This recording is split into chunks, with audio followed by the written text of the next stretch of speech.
I want to start with the Laura Loomer post. This is the video that's been making the rounds, which again, I'm sure many of you at this point have seen it. And you are really going for the trifecta. Let's go, baby. Let's go. Tell me, why is Palestine a part of your politics? When you grow up as someone, especially in the third world, you have a very different understanding of the Palestinian struggle. God bless.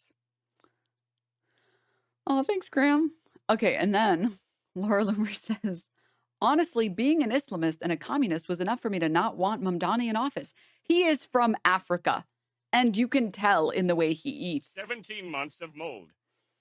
Keep fighting, mold man, and poo clean. Thank you for your attention on this matter, Dityoff. Disgusting.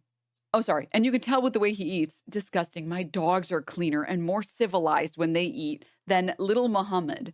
Dude, I had a conversation with a friend where I was showing them this fucking Laura Loomer tweet. And they were like, wait, why do they call him little Muhammad? I was like, because he's Muslim. And they're like, no, stop. No. I was like, no, but actually, that's it. That's the only reason. It's not like a Barack Hussein Obama thing. It's literally just because he's Muslim. That's it. People obviously have been posting this. Here's a picture of Laura Loomer eating literal dog food with her bare hands on camera. And it's a tweet from Laura Loomer saying, I just ate dog food. It's human grade, which means you and your dog can share a tasty, nutrient-dense treat together. Order yours today. Clearly says dog food topper. And I'm going to put this in my mouth right now. It tastes like meat. And maybe that is disgusting to you. But I'll show you right here. Look, this is the bison product right here. It clearly says dog food topper. You can see on camera.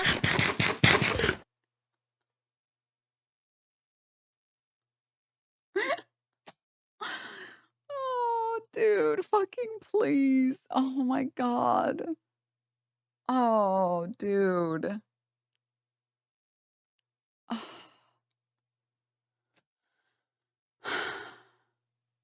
I have no words. I'm going to say something controversial, chat, okay? And I need you all to not get mad at me. All right? I need everyone in here to not get mad at me. Was Laura Loomer the one who pooped herself? No, you're thinking of Bennett, Boo Boo Bennett. Okay, I need you all to not be mad. Personally, I have found anecdotally, all right, that Americans are way more gross when it comes to eating foods with their hands. And I don't know of any MENA people or South Asian people that don't wash their hands before they eat finger food. And I have met many, it's like a 50-50 if an American friend of mine is about to like raw dog some wings without washing their hands. It's not the act of the finger food that's gross. That's fine. People eat lots of foods with your hands. Some foods are meant to be eaten with your hands, okay? But the fact that nobody washes their hands, not nobody, but like anecdotally, half the Americans I've met will just like, oh, I'm about to enjoy some ribs. And we've been out all day. And they're like, all right, I'm ready to go to town. It's like, wash your hands first. And they're like, I'm like, dog, we were in the subway. No, I know. Ribs in the subway. That's not possible. That's not possible, obviously. It's really gross. It's really gross. And I'm not like a germaphobe. I'm not a germaphobe by any means. Also, if you hand sanitizer, that's good enough for me. That's fine, obviously. I prefer to wash my hands before I eat.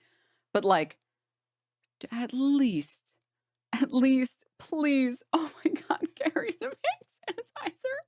Please. Stop posting Germa's name. Oh, God. That's what the napkin is there for? No.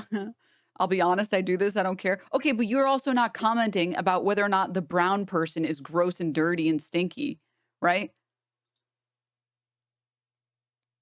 NMP said he never washes his hands after going to the toilet.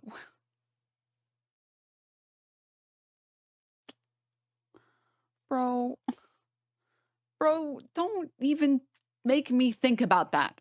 Stop. I literally have to pretend like there are people. I have to pretend like it's not real, that there are people that go to the bathroom and they don't wash their hands afterward. Like I have to just, I have to cope about that. I just can't. Can we also talk about white people not washing with water when they go for dude, don't even get me started on bidets. Don't even get me started on bidets, dude. We still haven't solved the problem of conservative men not wiping because wiping is gay. We're a long way from bidets in the US. All right. We are a long way from that. What? Yeah, no, it's real. It's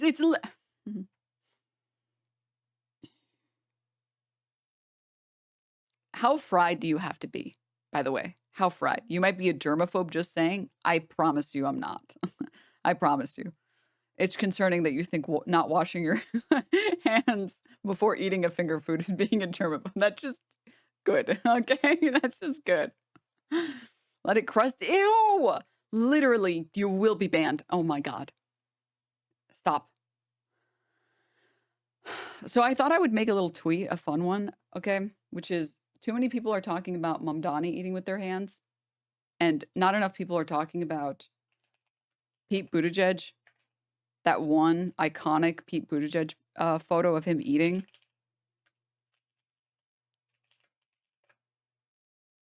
It took a pandemic to convince white people of the benefits of water.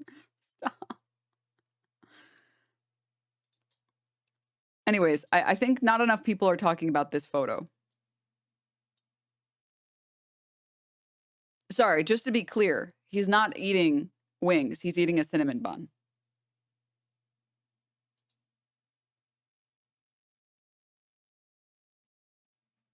Like, if we're going to be criticizing politicians that are eating with their hands, no one should be upset about the way that, what is it called? Mamdani ate that rice. Everyone should be upset about this. He full on went rat mode. Just to mention NMP again, he said that dudes walk around with shit in their pants all day, every day. Listen, first of all, holy self-report. But I, for my sanity, am just going to have to assume that it was a joke because I don't want to live in that world. I don't want to live in the world where anyone thinks that that is normal, acceptable, or that it happens. Okay? I refuse to live in that world. I refuse. I'm sorry. No. Not me. I'm an Arab man that uses a bidet to lump me in with them. Yeah, for starters, also, all dudes. Well, he didn't say, your comment didn't say all dudes. It implies all dudes. That's disgraceful to, like, honestly, the entire MENA region and, like, all of Asia. Okay? Let's just be real for a second. Let's just be real. Why is his neck vein bulging so hard? I don't know. I don't know why. This photo is crazy, dude. This photo is insane. I should probably proper nouns. How's it look? Why is his neck so strained? I don't know. On behalf of the Caribbean, NMP speaks for himself.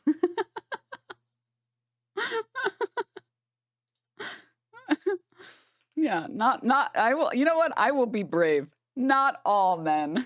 Okay? Not all men. Why is he ripping into it like a carcass? Sometimes you got to go rat mode, man. I don't know. Sometimes some people just got to go rat mode. It's the natural state of their being. All right. Okay. Next chat, this video.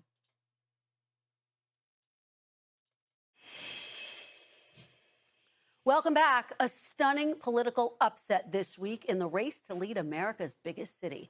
33-year-old Democratic Socialist and New York State Assemblyman Zohran Mamdani is poised to win the Democratic primary for New York City, beating out former Governor and... I'm so sorry. I just remembered something important that I totally forgot to mention.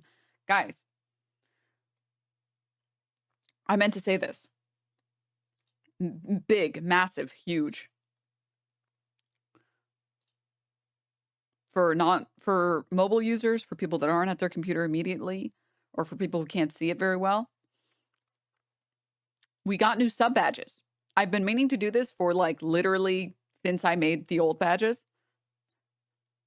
I've been meaning to do this for at least 2, maybe 3 years. And we got new badges at long last. They introduced like all the different sub badges. It used to be that you could give out 1 month, 3 month, I think 6 month and 1 year, and that was it. And now there's like 20 plus or whatever. And we have some new badges. Why are they pantsuit? Because, you know, like denim jeans, you know. And these are what they look like, okay? This is I figured we could do 1 month, 2 month, 3 month, 6 month, 9 month, 1 year, 3 year. And if you're crazy and bold enough, I set up a special like gold and rainbow one. So, yeah. Have a little bit of fun with it, right? Have a little bit of fun. But I feel like people, you know, have had the same pants for so long. So I really wanted to put something together for you guys. Something fun, something new. I don't think I've been streaming for 5 years. So I don't think anyone has the 5-year pants. So something for everybody to look forward to. Something for everyone to look forward to. Not mentioning the 30-60 month badge. Yes, just in time for my resub. Easy. And I think they look pretty good. I feel like they're nice. And I got the 5-year badge. Whoa, wait. You're right. 1 person. 1 giga chat amongst us. How long have you been streaming? I think we're at like the 4-year mark. But maybe I'm wrong. Maybe because I think I came back to Twitch because I used to stream. I streamed a little bit in 2019 and then I took a year off to finish school. And then I came back after I got my degree and I think that's when I started at like the end of 2020. So I guess like maybe just barely, but yeah. I'm so excited. All right. I'm very happy about that. Next on the menu is to fix all the other graphics on this page because they're super outdated. So, okay. Getting back to the video. Andrew Cuomo. He's now set to head to the general election, but his likely primary win is already sending shockwaves through the Democratic Party. And joining me now is Zohran Mamdani. Mr. Mamdani, welcome to Meet the Press. Thank you so much. It's such a pleasure to be here. Thank you for being here. We really appreciate it. There is so much to discuss. We have to start with your remarkable victory in the primary for mayor. You're 33 years old. As I just said, you started out at close to 0% in the polls, Mr. Mamdani. You came back to topple one of the biggest names in New York politics, Andrew Cuomo. What was the secret to your success? Do you think it was your message? Do you think that voters were voting against Andrew Cuomo? A little bit of both? How do you see it? I think ultimately it was the focus on the fact that we live in the most expensive city in the United States of America. It's also the wealthiest city in the wealthiest country in the history of the world. And yet 1 in 4 New Yorkers are living in poverty. And the rest are seemingly trapped in a state of anxiety. And what we've seen is that this is a city that needs to be affordable for the people who build it every day. Our focus was on exactly that. And by keeping that focus on an economic agenda, we showed New Yorkers that this could be more than just a museum of what once was. It could be a living, breathing testament to possibility. Well, let me ask you about what I was just discussing with Senator Chris Murphy. The fact that you have leader Schumer, leaders Hakeem Jeffrey, who wrote very nice things about your victory, said you'd won a very strong campaign, have not endorsed you. Congresswoman Alexandria Ocasio-Cortez has endorsed you. Do you think the Democratic establishment is afraid of you? I think that people are catching up to this election. This is an election that went against so much of the analysis that had been told about our party and where we needed to head to. And ultimately, what we're showing is that by putting working people first, by returning to the roots of the Democratic Party, we actually have a path out of this moment where we're facing authoritarianism in Washington, D.C. Well, let's talk about your policies, your vision for this city. Here are some of the things you've proposed: free buses, rent-stabilized housing, a $30 minimum wage, creation of city-owned grocery stores. It's a very long list of proposals. So let me ask you, if you were to be elected the next mayor of New York, what would your day one priority be? The first thing is living up to these promises that I have made, because I've made them because I intend to keep them. And in a city of about 8.5 million people, close to 2.5 million New Yorkers live in rent-stabilized housing. The mayor, through a board called the Rent Guidelines Board, sets whether or not those rents increase or stay the same. The previous mayoral administration froze the rent 3 times. This one, led by Mayor Adams, increased it by 9%. So the first thing that I would do is start to constitute a board that votes in reflection of reality. And the reality I'm speaking of is that the median household income of those tenants is $60,000 a year. The landlords of those units have seen their profits increase by 12%. It's time for relief for working class New Yorkers. Okay, well, of course, the big question is how are you going to pay for it? You've proposed increasing taxes on wealthier New Yorkers. The Democratic governor, though, of your state, Kathy Hochul, says she's not going to support increasing taxes in order to get it across the finish line. I want to let you take a listen to a little bit of what she had to say recently and respond on the other side. Here she is. I'm not raising taxes on people at a time when affordability is the big issue. I'm actually cutting middle-class Even on the taxes. wealthy. I don't want to lose any more people to go to Palm Beach. We've lost enough. How are you going to... The Mueller rolls are gone, people. Every time, dude, it makes me fucking crack up. Making that a 20 gift sub sound was such a good idea. Also, open presents. Thank you. Thank you so much. You're fucking crazy, open presents. You're insane. You're wacky, dude. Dude, you're wacky, you're wild, you're crazy, man. Everyone, please enjoy your new sub badges, okay? Please enjoy them. Please have fun.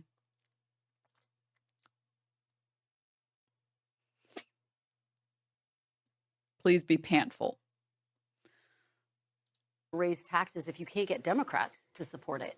So I think what we've shown over the last 8 months is our ability to take that which is considered a non-starter and make it seem inevitable. We've shown that with this campaign, and ultimately we're seeing that our vision to tax the top 1% of New Yorkers, these are New Yorkers who make $1 million a year or more, and our proposal is to just tax them by 2% additional, is something that has broad support and will continue to increase that support over the next few months and years. So you think you're going to be able to twist Governor Hochul's arm and get her to support raising taxes? I mean, what about the fact that she says she's concerned New Yorkers might leave? They might go to Florida. I think it's time for a leadership that doesn't twist arms, but rather builds partnership. And I'm looking forward to having that with the governor, because ultimately my policies, my vision, it's driven by an assessment of what's actually happening. The Fiscal Policy Institute found that the top 1% of New Yorkers leave at 1/4 the rate of other income groups. And when they do leave, it's actually to other states considered high tax, New Jersey, California. So it's not fiscal policy, it's quality of life. And ultimately, the reason I want to increase these taxes on the top 1%, the most profitable corporations. Like, how cucked are we that we are now at the point that we are simping for the 1% and saying, well, what are we supposed to do? Tax them? We're going to tax the richest people? What are you, crazy? Dude, I need to pull up. I think a lot of people haven't seen this infographic that's really good. It's from the New York Times. Taxes. Let me pull it up. I think is it this one? Yes. This is one of the few posts from the New York Times that was actually really, really, really good. But here we go. Grand, thank you so much for the 5 gift subs. Thank you, thank you, thank you. Overgot, thank you for the gift sub. Fizzle, Itoli, thank you. EJ, Sako, Chris, thank you guys so much for the subs. Mako, Scribbly, thank you for the primes. Remy, thank you for the 45.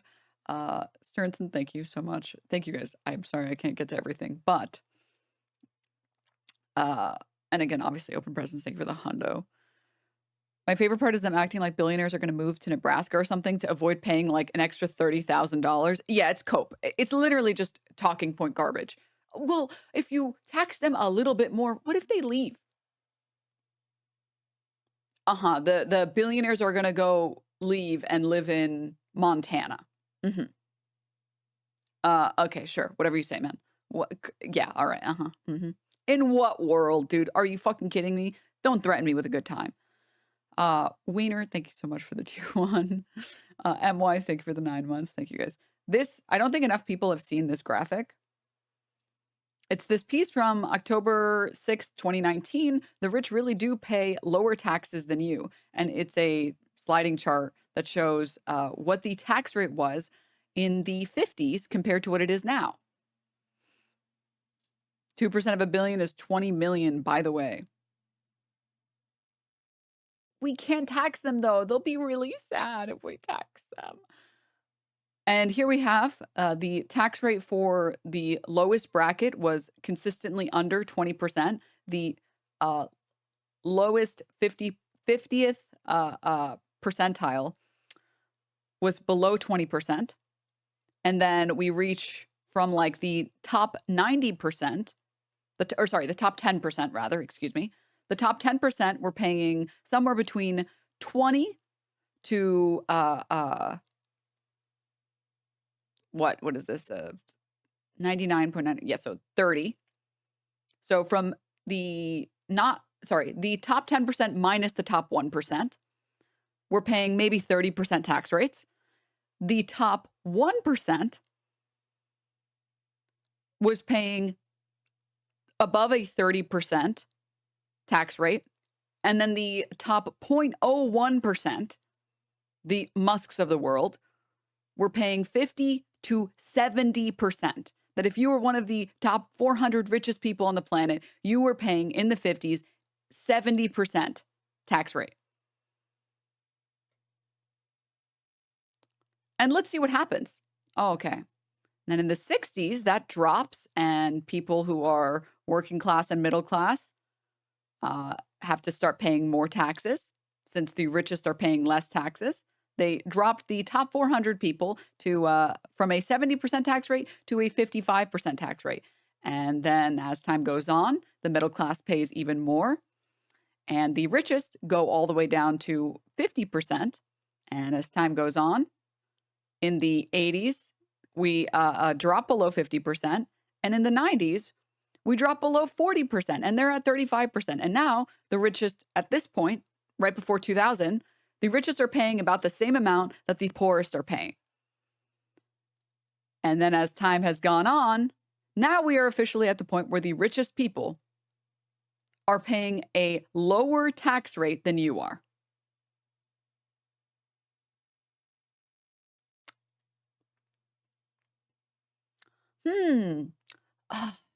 If only I could figure out why people's living conditions are worse, why infrastructure is failing, why roads are all destroyed, why there are no buses, no trains that are efficient and effective, why schools are no longer well funded, why hospitals and medical institutions offer very little care for very expensive prices.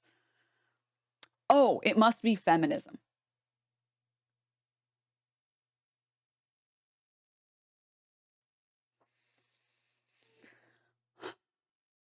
It can't possibly be that the systems are underfunded.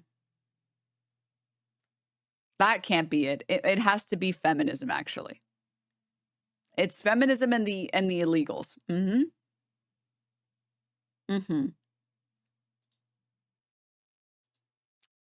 Excellent. Just catch the money when it trickles down. Oh, I didn't think about that. That's true. The top 1% pays roughly 40% of all taxes, by the way. Okay, and they should pay more.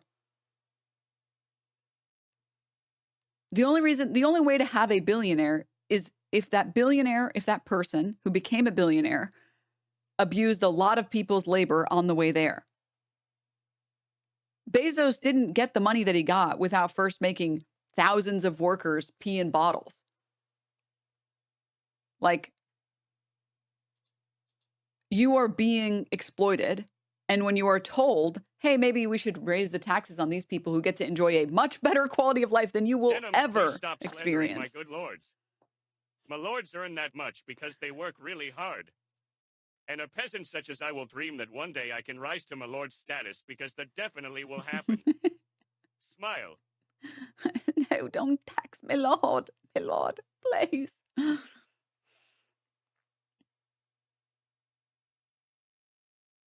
Yeah.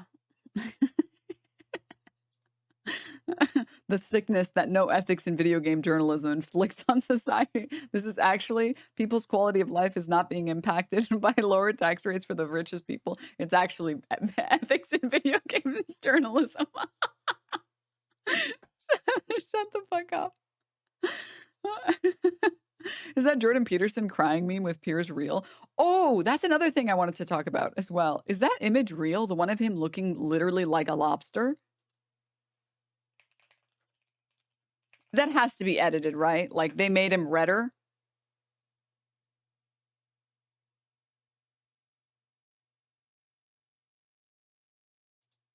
It's apparently from an older interview. By the way, this is from like 2 months ago. There's a bit of a dark. Oh my God, it's real. Why is he so red? Why is he so red? He's turning into a lobster. Wait. Dude. Oh my God.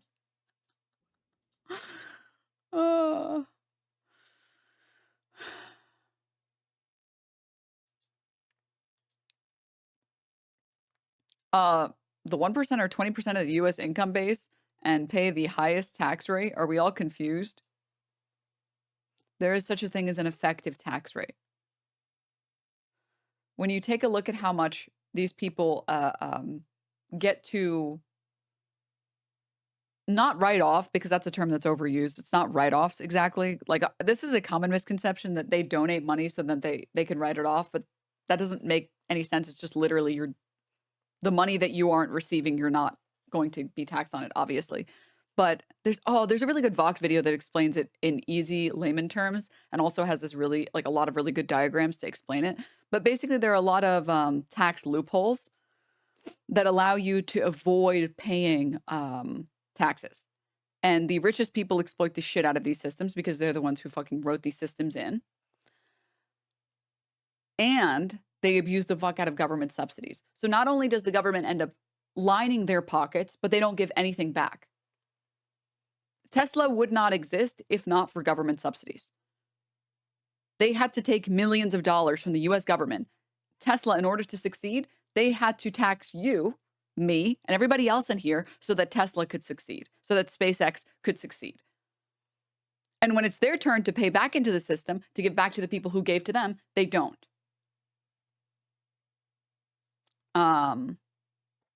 But yeah, no, it's I don't want to get too deep into tax law, but this Jordan Peterson clip, I'm glad everyone's bringing this back. Pathway to rectifying that. Like the pathway to rectifying that, as far as I've been able to understand, and I've understood this more deeply as the years have gone by, is that we're built for adventure, Pierce, and you take on adventure by taking on maximal responsibility, and that's the symbol of hoisting your cross voluntarily and trudging up the hill, right? And that's the symbol upon which our society is founded. And the adventure of life justifies its suffering, and it's maximized with maximal responsibility. And it's maximized with truth, because if you tell the truth, what should happen as a consequence of the truth makes itself manifest in the world. And that's the best. He's lost his marbles, dude. He's fucking lost his marbles.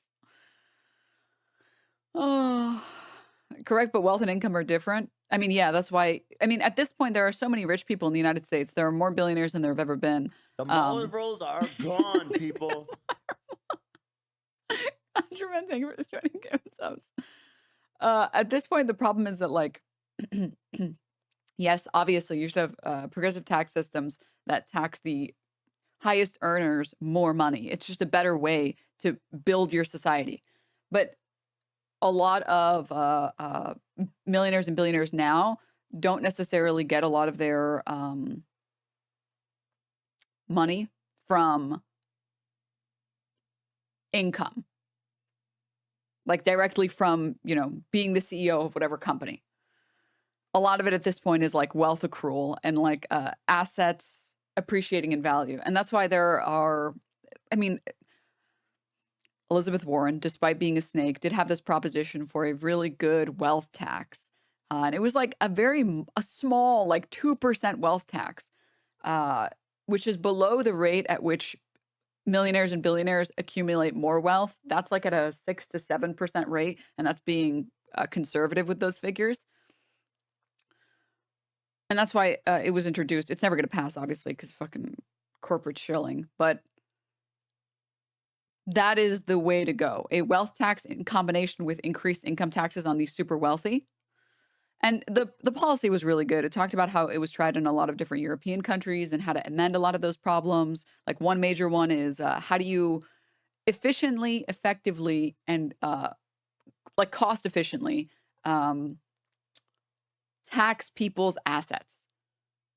And the way that they determined it, or the way that they decided would be the best way to determine it, based off of European policy, that some European policy that failed and some that succeeded, was by allowing the billionaires and millionaires, the owners of the assets, to tell you how much it's worth on official like IRS documentation, right? So, oh, how much is this Van Gogh worth? And whatever price you 7 years list, of Denims. the government would be allowed to buy it at that price. So if you're trying to skirt, which again, it's happened in other policies, if you're trying to skirt paying like hundreds of thousands of dollars on this like Van Gogh painting that you've only obtained for the purpose of building assets and building a portfolio of assets, you can't just be like, that's only worth $4 because I bought it for $4 from a buddy as a method of like writing off some taxes or as a method of going through some tax loopholes. The government is then allowed to look at all of your assets and decide if they would like to purchase any of them at that rate, at that price. Like, really good system, would never pass, obviously. But yes, you need to have, in the United States, you need to have a progressive tax policy and a wealth policy if you want to like fix this country meaningfully. But I don't want to get too deep into sauce. Let's get back to this. Is to increase quality of life for everyone, including those who are going to be taxed. Here's how the Washington Post editorial board wrote about your proposals. They say a massive minimum wage would depress low-skilled employment. His rent freeze would reduce the housing supply and decrease its quality. Cutting bus fares would leave a transit funding hole that unless somehow... My favorite was watching XQC try and explain why a minimum wage rise would be bad. The guy who's gambled away, like, how many, was it millions or billions on stake? Trying to explain why you shouldn't have $30 minimum wages. How filled would a road service? Meanwhile, the grocery business operates on thin margins, and his plan for city-run stores would probably lead to fewer options, poor service, and shortages. Mr. Mamdani, are your proposals going to hurt the very people you're trying to help? Not at all. There have been many in editorial board who have had concerns, and what we've shown is that more than 400,000 New Yorkers are excited about this vision. And the reason they're excited about it is one that is in line with the scale of the crisis in this city. I mean, we are talking about our tax base growing smaller and smaller each day, with New Yorkers leaving to New Jersey, to Pennsylvania, to Connecticut. If we do not meet this moment, we will lose this city. And our proposals are ones that are thought out. They are ones that are also clearly going to be funded by these revenue streams. I'll give you an example. When we talk about grocery stores, I've put forward a proposal for a pilot of one grocery store in each borough. These are 5 grocery stores that would cost $60 million in a city budget of more than $113 billion.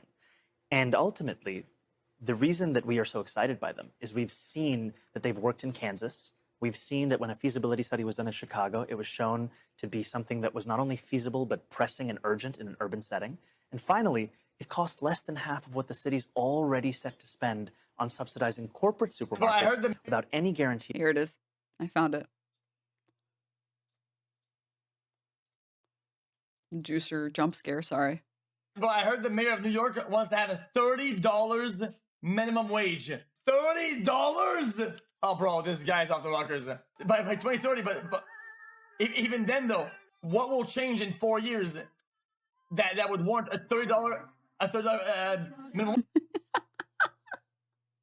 What would change in 4 that would What will change in 4 years that would warrant a $30 minimum wage? That's insane.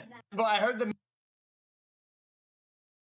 Nothing needs to change. The quality of life for people today in New York who live off of minimum wage is complete and utter dog shit. And I think like the last I've checked, Isn't it the case that minimum wage, like the federal and also on a state level, minimum wage, you can't afford a one-bedroom apartment?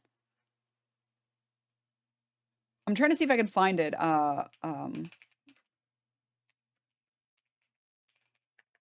Apartment minimum wage.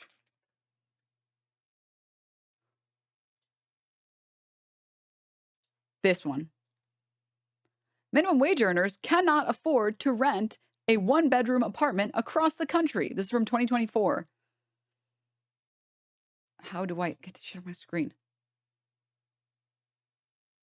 There are no longer any American cities where a minimum wage earner can comfortably afford the rent price of a one-bedroom apartment. The federal minimum wage is $7.25. A minimum wage worker's monthly income on federal wages would be $12.57 before taxes. In October, the national rent average was $1,558 a month, according to Apartments.com. That is more than 30% of the worker's income, which traditional financial advice considers unaffordable. For example, a one-bedroom apartment for a single renter earning the federal minimum wage would need to be $377 a month to be considered affordable.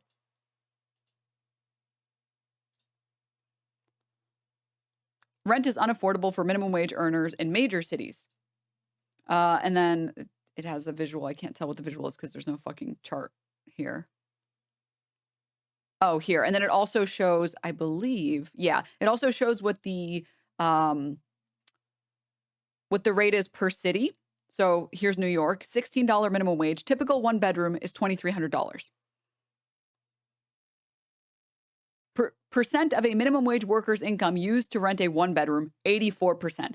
84% of the money that you're making in New York, if you are a minimum wage worker, is going directly or would be going directly to your rent. And this isn't talking about the fact that, like, if you work a minimum wage job, which I'm not going to get into the details on, like the reality that we need minimum wage workers in the same way that you enjoy your ability to go get Taco Bell at 12 a.m. And you want to go get your coffee in the morning. Guess what? Somebody needs to work those jobs, and it's not feasible to have those jobs exclusively be filled with teenagers. It's just not feasible. The reality is adults are going to work those jobs. That's it. There's no if, and, or but. And here, like, if you don't like the idea, you're like, well, Taco Bell workers don't even work that hard. I don't understand. Think about someone who owns a coffee shop. Think about like a coffee shop co-op run by like 5 people. You think your barista shouldn't be able to afford it? Like, they own it, they run it, they manage it, they vote. All of the funding, all of the financial decisions are made by the workers. You don't think that those people should be able to, even though you want your coffee. You want to have your little treats in the morning. You want to have your little treats at night, but you don't think that they should be able to afford the city that they were. It's like, what universe are you living in where you think that you should have the service you want and also those people shouldn't be able to live in the city that they live in, that you live in? It doesn't fucking make any sense. It literally doesn't make any fucking sense. Moving on, though, onto this point. In what world is it? Oh, sorry. Circling back. Obviously, the average price or like typical one bedroom rent, $2,300. It's going to be putting in, I don't know if they found it based on median or they found it based on the average or whatever, but let's say you're even considering the fact that like the one bedroom apartments in Brooklyn are being rated the same as the one bedroom apartments in Manhattan. Obviously, the Manhattan apartments are going to be obscenely expensive compared to being a little bit farther out. But then think about the amount of time that goes into these workers having to travel an hour for work or 2 hours for work. Like, oh, okay, well, you can pay 70% of your income for a slightly shittier, way farther apartment, but you're still paying 70% of your income on fucking rent. Like, it's obscene. It's like, it's like, what universe does this make any fucking sense? And then also, like, the idea that the guy who has spent, I think at this point it's $3.5 billion. The guy who's wagered, this article from 2024, over $2.9 billion while gambling on stake has the audacity to tell other people that they shouldn't be allowed to make $30 an hour in New York, the city with rent prices that are typically $2,300 for a one bedroom apartment. This guy's here to tell you, actually, no. One time a job wanted me to drive 16 hours a week for work to CT, and I asked if I would be compensated, and they laughed in my face. Teenagers also make terrible employees. It's ridiculous that people place emphasis on them as part of the workforce. It's rare that I work with a 20-year-old that's dependable. I would never want to manage a 16-year-old. Well, that's the other thing with like teenagers. They don't need the work. They're doing it for disposable income. They obviously already have housing. They already have food. They're doing it exclusively and only because they want extra disposable income, which is fine. Nothing wrong with that. I worked as a teenager. But they're also not going to put up with shit that makes their life worse or makes school more difficult. Obviously, not all teenagers. Obviously, there are some teenagers that work because they have to, because they're like emancipated or whatever. But that's a small portion of like the teenage population. A big portion of the teenage population is like working to have extra disposable income. The reality is, if the working environment is bad, teenagers don't have to keep showing up to work because they don't have to pay their rent. And less dependable here just means they can quit when the conditions become worse. Whereas adults just kind of have to, you just have to deal with the fact that your boss fucking sucks because there's nothing you can do until you find a new job. So it's just, it's unrealistic to assume that every single minimum wage job in the country should be run by teenagers and will only ever exclusively be run by teenagers. It is not realistic. It's just not feasible. It's just not realistic. But there is something very funny, very iconic, very artistic about fucking XUC, the guy who's gambled over $2.9 billion on stake, telling other people, you want to make $30 an hour? What are you, entitled or something? Of cheaper prices, any guarantee of collective bargaining agreements, or that they accept SNAP or WIC. Well, you take me to my next question about grocery stores. Some executives, including one of the top grocery stores owners, billionaires, threatening to shut down his supermarket in the city. John Catsimatidis, who runs Gristedes grocery chain, you're probably very familiar with him. He said this on election day, quote, "If the city of New York is going socialist, I will definitely close or sell or move or franchise the Gristedes locations." In order to run New York City successfully as mayor, do you not need the support of a billionaire businessman like John Catsimatidis? No. I don't know if I need his support. No, Omega Law.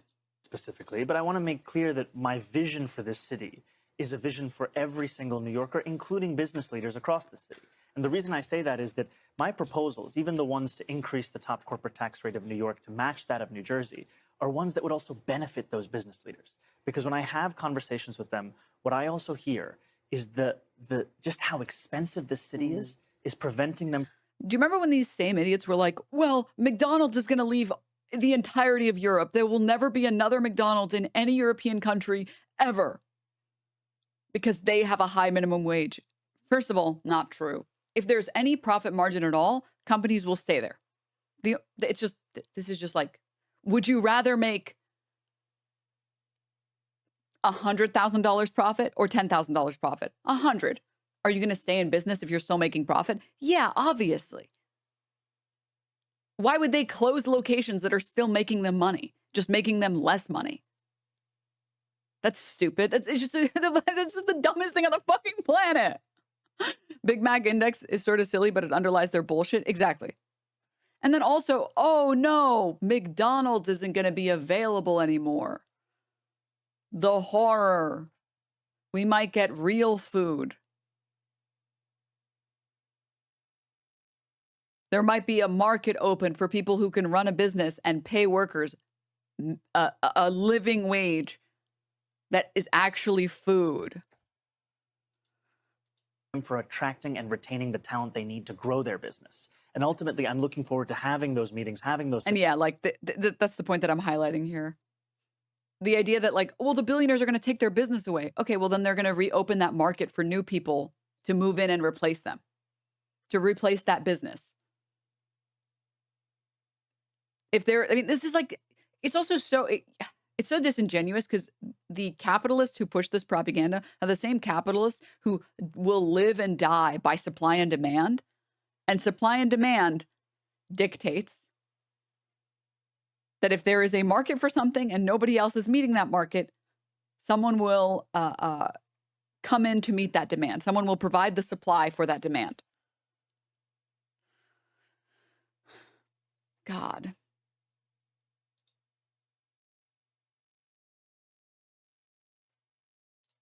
Mayor of No, there's opportunity cost to running a business that you aren't considering. They will close a low profit location to reinvest their money, time, resources into a higher profit area. It's sad but true.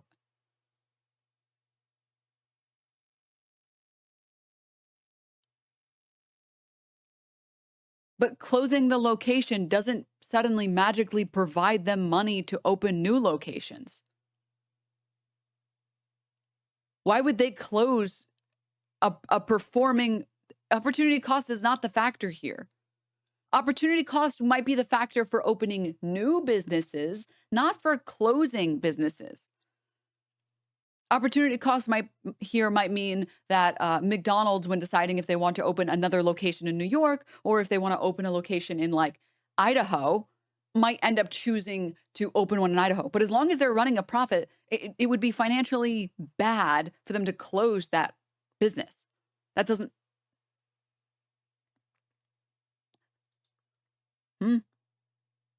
Closing itself is and also because closing is a cost in and of itself. Yeah.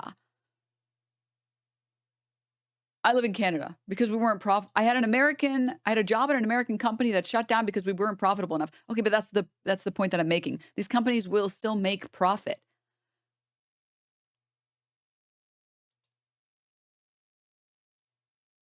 New York City, this is like on the topic of McDonald's.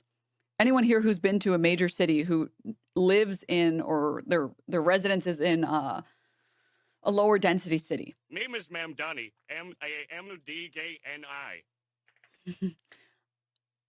You'll notice that the prices for the same thing are way more expensive in New York City. So like McDonald's, they haven't had a dollar menu in like, I think like over a decade at this point. There's no such thing as a dollar menu. The cheapest I've ever seen items on the dollar menu, which they just call it the value menu, is like $1.29. And it's like for like a small fry. And I haven't been to a McDonald's in like, I don't know, 5 years or something. Maybe longer. Whatever the price is at your local McDonald's, if you live in a small city, it's twice as much. Excuse me. It's twice as much in a bigger city. So they're already hiking up their prices. They're just not matching the wages that people need to live in those cities. Sit downs to make clear why this vision would benefit all. We went on your... Someone from Denmark can tell you American McDonald's isn't real food. Oh, no, we know. We know. No one thinks it's food. No one thinks it's food. Website and realize there's a policy proposal that says your plan, and I'm going to quote it for folks, is to shift the tax burden from overtaxed homeowners in the outer boroughs to more expensive homes in richer and whiter neighborhoods. Explain why you are bringing race into your tax proposal. That is just a description of what we see right now. It's not driven by race. It's more of an assessment of what neighborhoods are being undertaxed versus overtaxed. We've seen time and again that this is a property tax system that is inequitable. It's one that actually Eric Adams ran on saying that he would change in the first 100 days. He's since sought to defend it and lost at every juncture in court. And I understand you're saying we're simply describing the types of neighborhoods that would see these increase in taxes, and yet by invoking race, do you run the risk of potentially alienating key constituents? I think I'm just naming things as they are. And ultimately, the thing that motivates me in this is to create a system of fairness. It is not to work backwards from a racial assessment of neighborhoods or our city. Rather, it's to ensure that we actually have an equal playing field. And right now, what we see with the property tax system is one that is overtaxing a number of New Yorkers and undertaxing others, and an inability of political will to resolve that. So no plans to change that language on your website? The focus here is to actually dishonest fucking media ensure a fair property tax system, and that the use of that language is just an assessment of the neighborhood. All right, you are a self-described democratic socialist. Do you think that billionaires have a right to exist? Oh yeah, someone else also linked this graphic as well. The beefy 5-layer burrito was 89 cents in 2009 in its release. The same federal minimum wage The same year, the federal minimum wage was raised to $7.25 an hour. Today, that burrito is $3.69, over 4 times the original price, and minimum wage is still unchanged. It's like, dog, the prices are already going up. Everything else is becoming more expensive. It's just that people are getting paid less. That's it. I don't think that we should have billionaires because, frankly, it is so much money in a moment of such inequality. And ultimately, what we need more of is equality across our city and across our state and across our country. And I look forward to work with everyone, including billionaires, to make a city that is fairer for all of them. Well, let me ask you about what Donald Trump, the president of the United States, has had to say. He's had a lot to say about your campaign. He called you a communist. Because he's the president, I want to give you a chance to respond directly to him. How do you respond? Are you a communist? No, I am not. And I have already had to start to get used to the fact that the president will talk about how I look, how I sound, where I'm from, who I am, ultimately because he wants to distract from what I'm fighting for. And I'm fighting for the very working people that he ran a campaign to empower that he has since then betrayed. And when we talk about my politics, you know, I call myself a democratic socialist in many ways inspired by the words of Dr. King from decades ago, who said, call it democracy or call it democratic socialism. There has to be a better distribution of wealth for all of God's children in this country. And as income inequality has declined nationwide, it has increased in New York City. And ultimately, what we need is a city where every single person can thrive. All right. Stay right there. We are going to take a quick... God, dude. Oh, my God, dude. Fucking conservatives are fucking seething that this guy can answer questions as well as he can. I do... This fucking TikTok, dude. This TikTok. It's a TikTok that says, what conservatives think living in New York City will be like post Mamdani's win. Assalamu alaikum wa rahmatullah, all passengers. You are currently on the J train. Inshallah, we'll be at the next stop in 7 minutes. Alhamdulillah. Have a good day, and remember, Allahu Akbar. Allahu Akbar, Allahu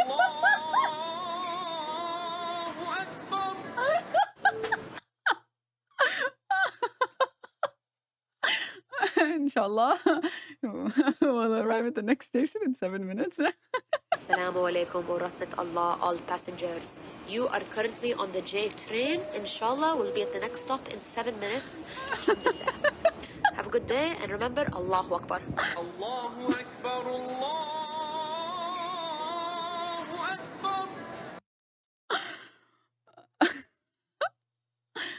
Akbar. Oh my God, dude. That's so good. Oh. That was amazing. Oh my God. Dude, how am I not following Blakely? That was a great TikTok. That was Can we please have the link? Yes, yes. Diddy might go free. Crazy world we live in. Dude, I've barely been following the Diddy stuff, and I am in awe. All right.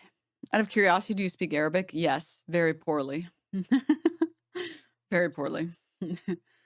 I just don't have a lot of opportunities to practice, so. Okay. Next chat. I wanted to move on from this. I wanted to take a little peek into the Jubilee video, for better or for worse. But before we get into that, I just want to say the most incredible thing about Mamdani being pro-Palestinian is that there is a positive feedback loop where the more people talk about Palestinians in a positive way,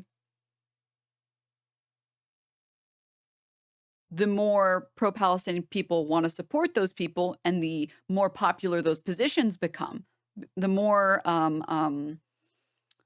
sanitized the position becomes. And you can kind of feed into this infinitely. And that's why mainstream media has tried so hard to not empathize with the Palestinian people at all. Because unfortunately saying, hey, these people are dying in this country and we're doing nothing to help them is bad and evil. And a lot of people don't like that.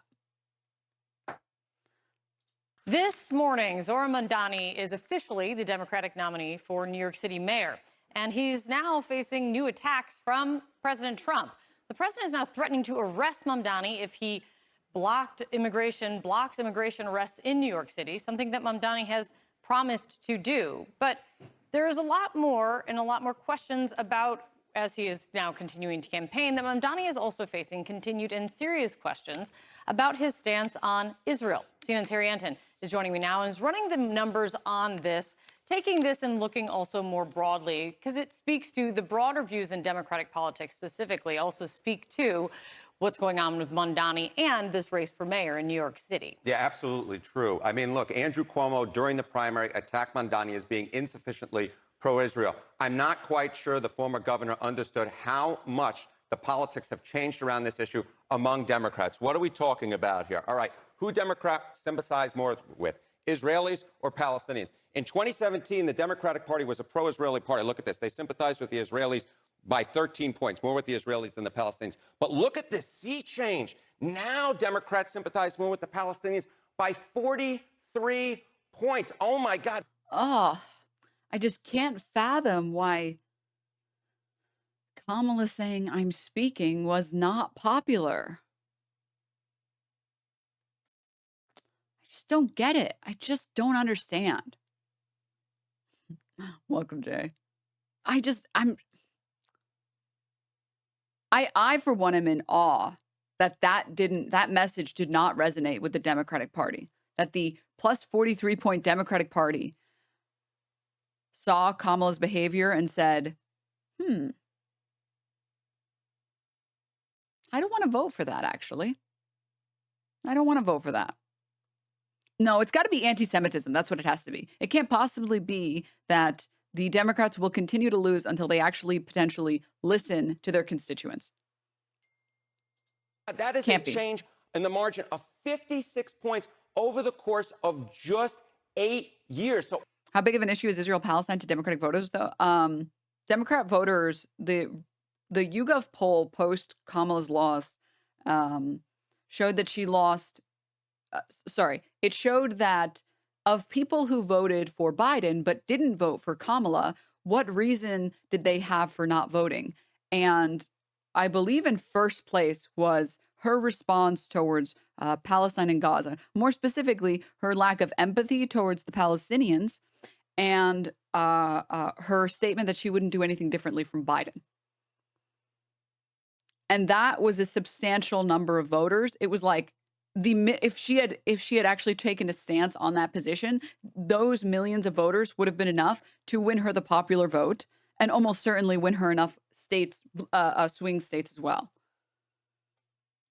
all of a sudden, it's the pro-Palestinian position that actually reigns supreme in Democratic politics, not the Israeli position. And that is part of the reason why Mamdani was able to do so well in this primary, because those attacks over Israel, simply put, did not ring true for Democrats. They're now on the side of the Palestinians, not the Israelis. I mean, this is a much bigger issue, specifically with Mamdani, though. I mean, an outspoken critic of Israel. He's facing continued criticism, though, for not being outspoken enough against anti-Semitism, that is for sure.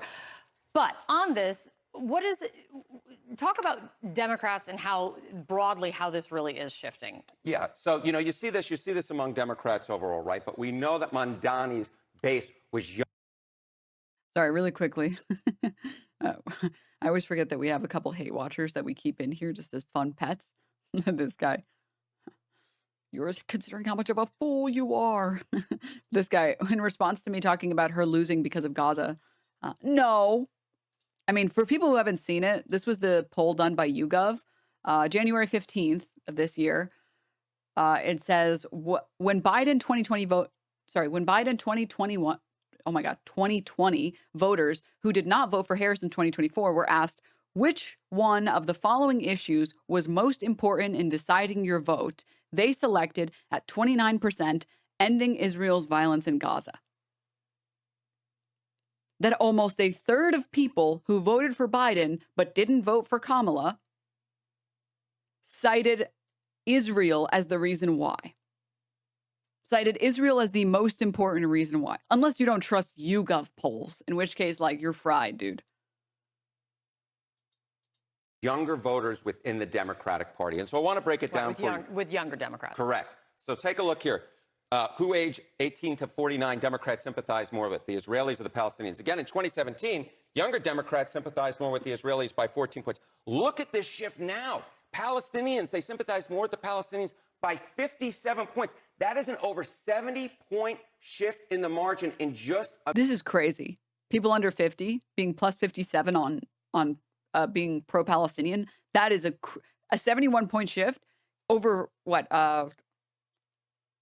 7 years is insane. Like, that's fucking insane. A matter of 8 years. So the bottom line is Mamdani's base within the Democratic Party and the... That doesn't make sense, though, because Trump was also, during his campaign, pro-Israel. Well, yeah, but he's talking about Democratic voters, right? We're not talking about Americans in general. We're talking about Democrats. You have to understand that, like, Republicans are very big on being... They're very prone to falling for Red Scare propaganda.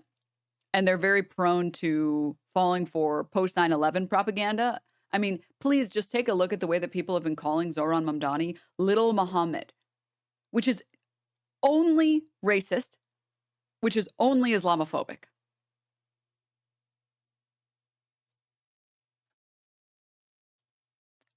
Racism is very popular on the right. So they see brown countries and they're like, well, these people have to be violent. Of course, I'm going to side with Israel. So, yeah. I'm not trying to roast you or anything, Cameron Weston. I'm just sharing my opinion. I can tell you're a good chatter. That was a Chad first-time message. Can you please share the link to the YouGov poll? Oh, yeah, sure. Look at this chatter, dude.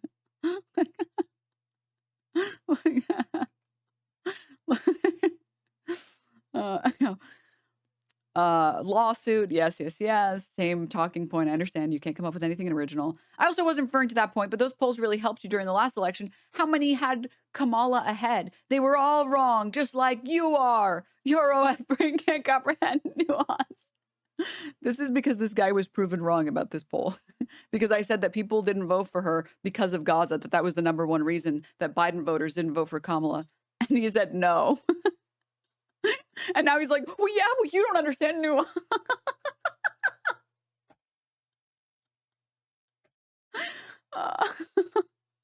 Dude, right-wingers hate when you show them facts. They hate it. They're like, oh, why would you do this to me? Oh, this must be fake news. It must be. Oh, God. All right. The base of the Democratic Party of younger voters, younger Democrats, have changed tremendously on this issue in 8 years' time. I rarely ever see shifts like this, Kate, in which you see one side of the equation leading by 14 points 8 years ago, and then all of a sudden the other side of the equation leading by 57 points. The bottom line is the politics around the Israelis and the Palestinians have shifted tremendously among Democrats, and they've shifted specifically tremendously among Democrats who are under the age of 50, younger Democrats who are Mamdani's base, and also the base of Democratic socialists like himself, like Bernie Sanders, like AOC. They have just shifted more so than I think that anyone could possibly have imagined, say, 8 years ago. Yeah. Harry, thank you so much for taking a real closer look at Democratic politics. I wonder why Zohran won the primary. It's a mystery. It is truly a mystery how he could have won. If only someone would figure it out. It must be anti-Semitism. That has to be what it is. It has to be. That has to be. Excuse me, your facts don't care about my feelings? What the hell? What the hell? Why? I love these people. Put them away. No. No, actually. Actually, I won't. No. All right. You got to love, by the way, like the same, it's the Venn diagram for people who slut shame women and people who say Zohran is bringing Sharia law. It's a circle. It's just a circle. It's like, wait, so do you dislike Sharia law or do you like, huh? What? What are we talking about here?